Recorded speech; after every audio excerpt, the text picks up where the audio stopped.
everyone, and welcome back to my channel. Now, this is the place to be if you want to start, run, and scale your creative or handmade business on Etsy and beyond. Hello, my name is Steph if you are new here, and I am the founder of Handmade Bosses. Now, don't forget to subscribe to this channel and click that bell icon to be notified when I upload new, yummy, up-to-date content for you every single week.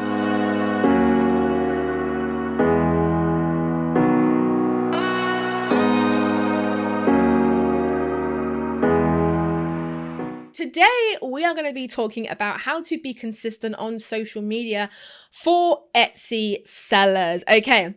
Now, I know a lot of you guys are probably out there saying, Steph, I know that social media is something that I need to be doing. I need to be marketing. I need to be posting. I need to be doing all these things.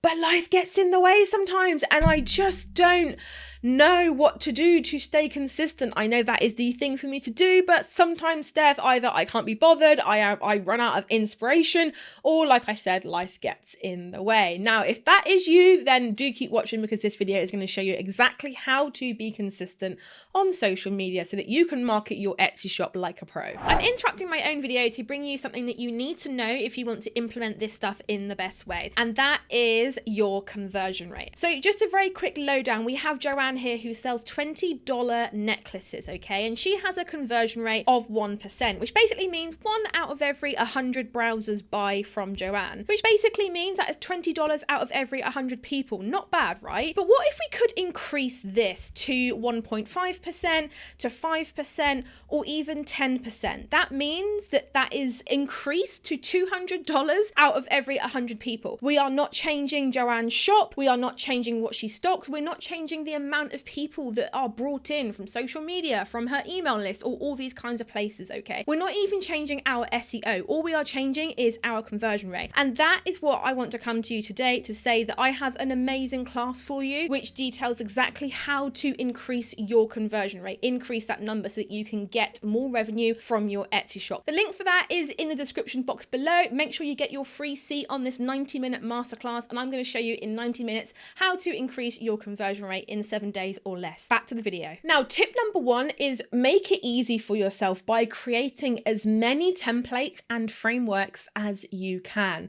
Now, I like to do something called content buckets, where basically I will have between 3 to about 5 different content types that I post out. Now, like for example, Wednesday I'll post this kind of content bucket, Tuesday I'll do number 2 bucket, Wednesday I'll do number 3, and those buckets can be anything. So you could do educational content, promotional content, inspirational content, behind the scenes content, memes. You could do stuff like that. Just basically look at your target audience, okay? And if you want to go to my last video where I talked about how to market on social media, if you hate social media, then I'll put the little thumbnail up somewhere here so that you can see what that looks like.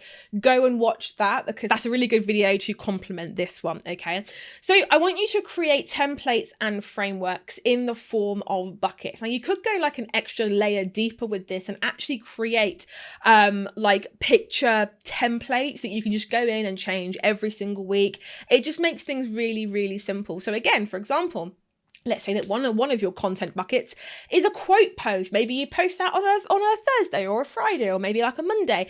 Go into Canva and create 5 template posts for you to use, where all you're doing is just changing the text, okay? So make some content buckets, guys. If you're posting 5 times a week, create 5 content buckets. 3 times a week, 3 content buckets. Just make sure that your content bucket type works for your target audience. So like I said before, it can be educational, it can be promotional, it could be inspirational, it could be funny. Any one of those things will work. Now, a quick caveat to this is that focus, instead of posting on social media, or maybe you're getting a bit overwhelmed with creating a plan and you're thinking, oh, what am I going to post today? Instead, focus on filling the buckets as opposed to posting on social media. Something about just filling a content bucket or a folder with content just feels so much less overwhelming than finding something to post on social media today, right? Am I right? Because I feel like I am. I feel like that's a lot easier than trying to like create really good marketing content content for that week or for that day, right? So focus as much as you can on filling those buckets, okay? So that's why I'm talking about making it super easy. Create templates, create frameworks, and just focus on filling those content buckets. And then magically you'll find that some days you'll have more content in one bucket than the other days, and it'll just be so much easier for you guys. Now, I can't carry on in this video without talking about my social media power pack. So within this power pack, I have some amazing content ideas for you, as well as a little mini course showing you how to audit your own social media. You can grab your copy of that for under £20. If you click the link below, I'm going to show you exactly what that looks like, what we're going to be covering. But honestly, guys, it is such a worthwhile little investment in your shop. And also within that, I'm literally going to give you 12 months plus worth of social media prompts and ideas. So it's worth it for that alone. Imagine having like 12 months worth of social media ideas done and dusted. That is what that power pack can give you. So the link for that is in the boxy box below. Back to the video. My second tip here is to actually repurpose content from longer form content. Reuse and repurpose your bigger bits of content into shorter bits of content. A good example of this are these videos. So these videos are what I would call a long form piece of content, a bit like a blog post or something along those lines. But actually what we're going to do is we're going to be cutting down the points and repurposing those into reels and YouTube shorts. So you're not having to create a video or a blog post and then another bit of content, another bit of content. All you're doing is creating one long form piece of content, and it could be a blog post, like I said, it could be a live video, or it could just be a really long caption, and you're actually repurposing that. You're reusing bits of that into shorter form bits of content. Now, one thing I will say about this is that people digest content at different times and in different ways. So you might post your blog post or your video or your live, whatever it is, out to the world, and then you might not get as much love as you'd hoped, or people might not actually individually read or digest the points that you're trying to get across. So that is why we tend to chop up our longer form bits of content, i.e. this video, into little digestible bite-sized snippets so that people can take it on board, okay? And that forms part of our content strategy without having to put more work into it. You can also repost older content that worked, especially if it's a platform like Instagram where you're posting a post with a really popular hashtag, you refresh the screen and your post is just gone. Actually, when you're doing a repost of older content that worked really well, you're doing a really good service for your customer and bringing it back up to their attention.